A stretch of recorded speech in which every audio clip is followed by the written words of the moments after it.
Hi, this is Eternal King here, bringing you another LOR video today. So, it's pretty common knowledge that I style on Eddy.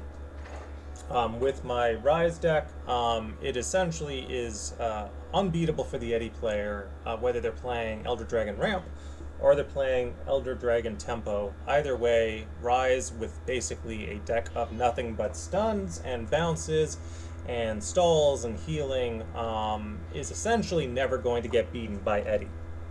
And the reason why that is because um, if you stun or bounce something, it doesn't matter how big it is, you're still getting the same amount of value. So if you stun a 1 mana card for 2 mana, that's the same as stunning a 12/12 for 10 mana, right? There's no difference on your investment end. You're still spending 2 mana to stun something, and if your opponent's just playing bigger things, it doesn't change the mana equation on your end.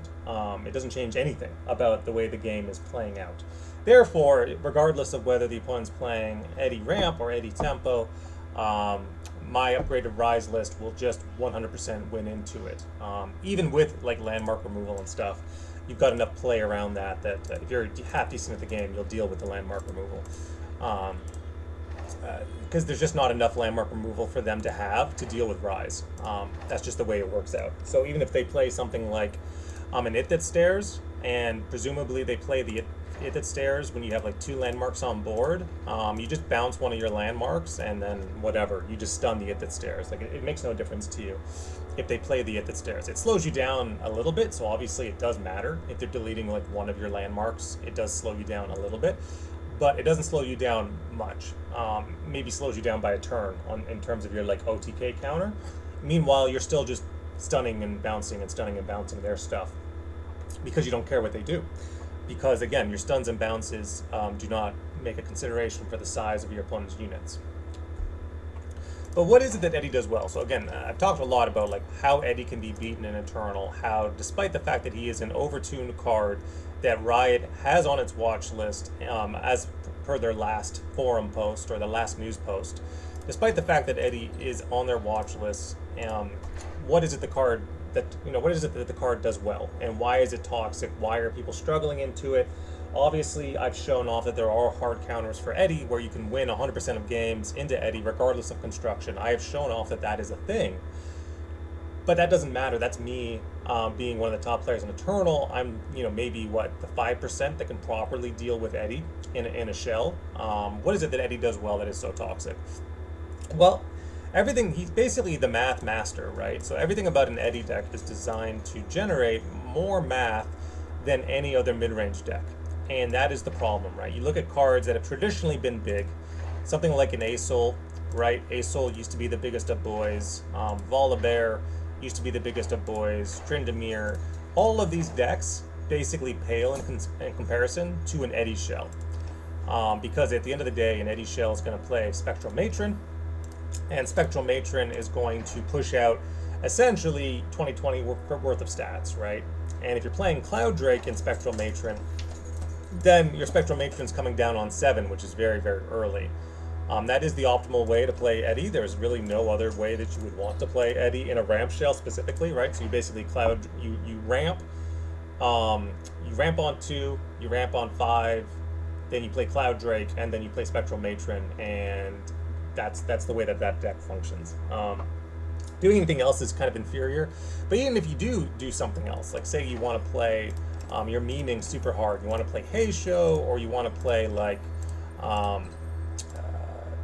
say you're playing something like a War Mother's Call, so you just jam your Eddy deck full of big stuff, and then you play War Mother's Call, and that's your ramp condition, like, regardless of what you're doing, whether it is the Spectral Matron or the War Mother's Call, however you decide you best want to jam out the maximum number of stats per turn, whatever works for you.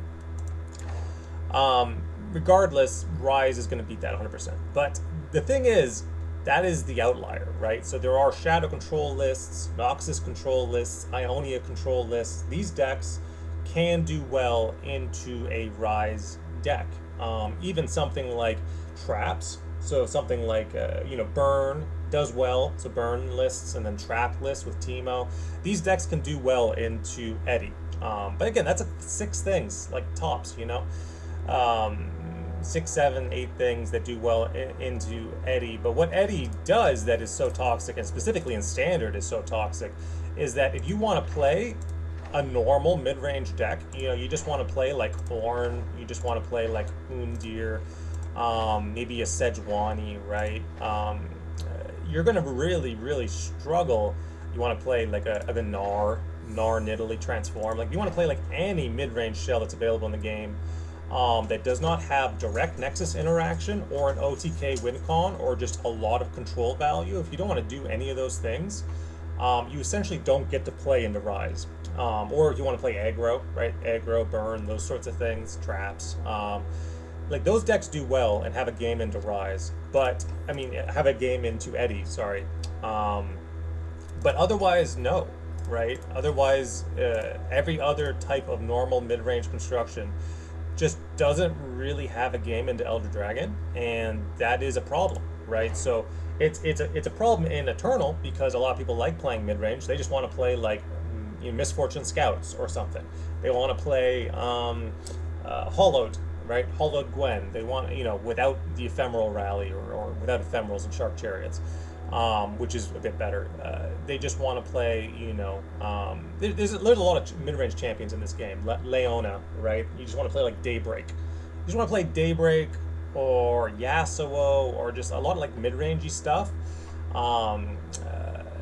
It's going to struggle into Elder Dragon. The Elder Dragon deck is just going to be bigger than any sort of mid-range construction you can put together. And that's the power of this card, right? So again, it is on Bryet's nerf list. They are watching it, and while I do want to emphasize that in Eternal, as an experienced player, there are a lot of different constructions you can flex that will win 100% into Elder Dragon. OTK win cons, burn, like aggro burn, traps with Teemo, again, a lot indirect Nexus interaction, like there's a lot of things that does well into Elder Dragon.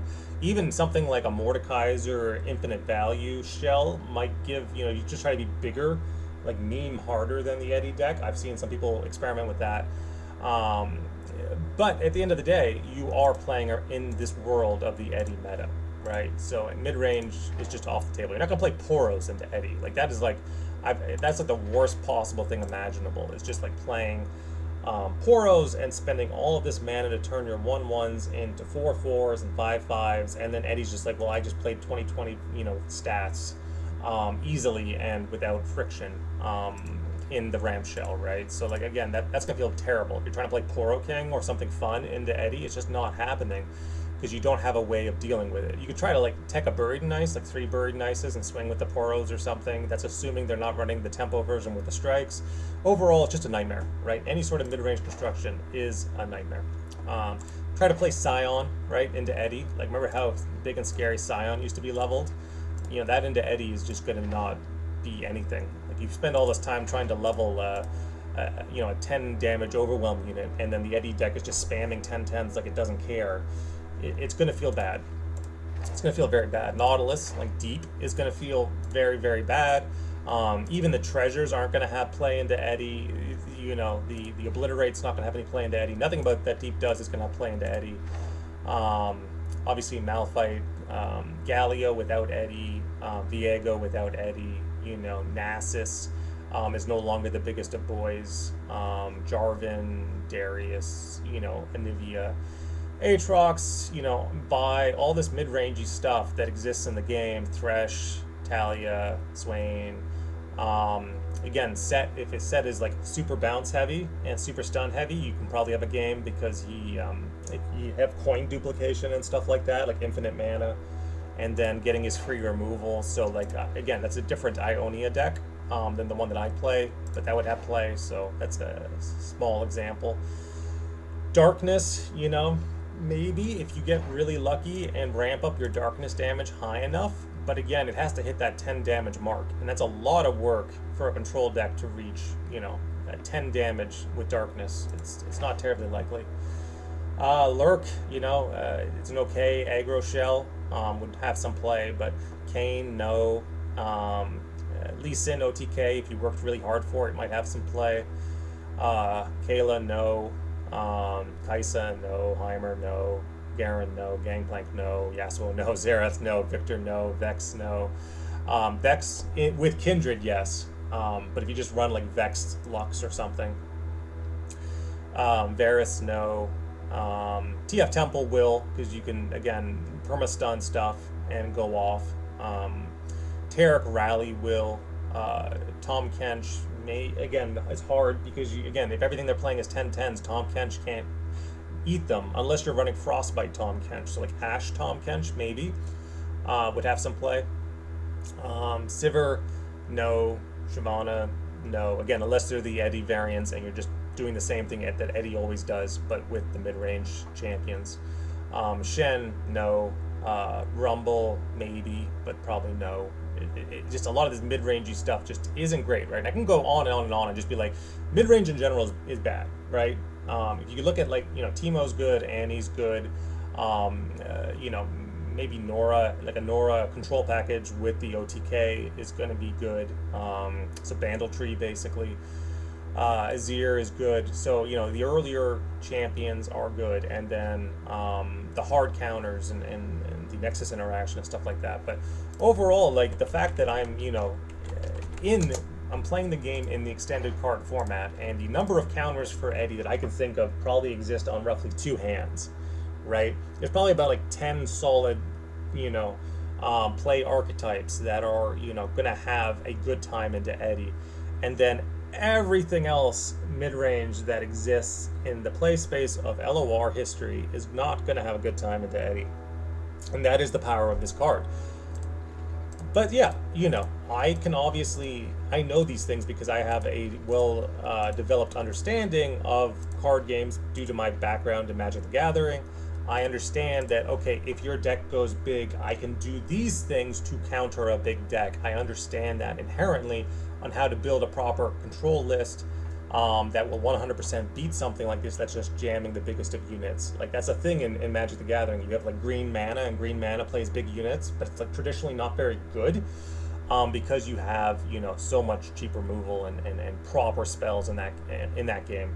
And then LOR in Eternal, you have access to the full control package, therefore Eddy is not as good. But even then, he's still overtuned, right? Just the fact that I just can't queue in with Poro King, which is the face of the channel, because Eddy exists, is a problem, right? There are just certain decks you're just like, okay, you're basically turned off until Eddy gets a nerf. And that's the power of this card. Even in Eternal, where you can counter it 100% of the time, there are certain decks that are essentially have the off switch, turned permanently set to the off position right now until Eddy gets dealt with. You basically hear the things that are good and have play into Eddy, and you can play these things. Here are the things that are bad and don't have play into Eddy, and you can't play these things. And you have to pick from one pool of decks and not the other pool of decks. Now in Standard, you don't have choice period at all. In Standard, you're just going to lose because, again, there's no control options in Standard. There's no good spells. All the spells are gone. All you have is math. Everything about Standard is based on board math, therefore Elder Dragon is the best and only card in the game. There is no reason to play any deck that is not an Elder Dragon deck in Standard unless it's a optimal aggro shell. You're basically hard stuck to aggro, which again is infuriating if you're not a good aggro player. In Eternal, you have excellent combo decks, excellent control decks, a variety of Nexus interaction. Eddy's not as big of a deal, but just the fact that he turns off mid-range is a big deal. Right, just that by itself means that he needs a tweak. Because even if I can beat your average Eddy player 100% of the time with a deck that I built from the ground up, that does not matter if I can't play all of these other decks, right? Like, it matters in the sense that I get to style on them and have a good time. But when it comes to the average player base, they're going to not have a good time because they can't play their favorite mid-range decks. This is Eternal King signing out.